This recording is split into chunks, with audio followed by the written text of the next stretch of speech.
sia kalah ka molor we kehead. Nah. Nah. Urang. Nah, gitu botaknya. Ih, Sia kalah ka heeh sabeubeut teh. ganggu wae tuh. Pamilikeun dudut lah. Geura sare tuh nya. Lah sakedeung sia masuk lebasan alasan sia mah udun meakeun bawa teh meuli embung. Sakumaha? Pamilikeun sabungkus ku aing diberes setengah. Oh, jam urang setengah. Heeh, Ji. Ai pertangna sare nya.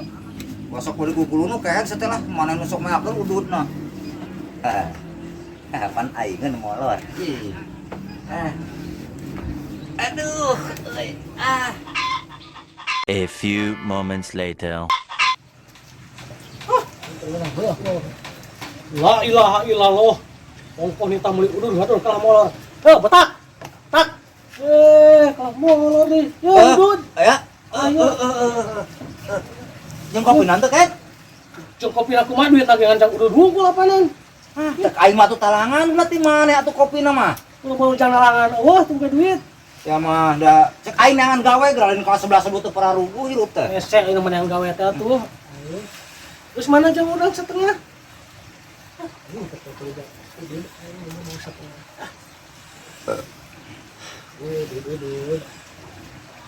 Mana korekna? La ilaha illallah. Sing eling atuh botak, ieu mah nya mere setengah.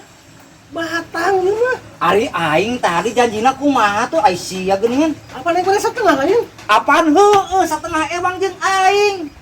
Sapotong lain setengah bungkus tadi teh kudu mere sia. Kok mararode sok adegeun korekna. Satu botak neangan we sorangan korekna. Itu budak. Ih, aing mah. Aku ari aing kumaha.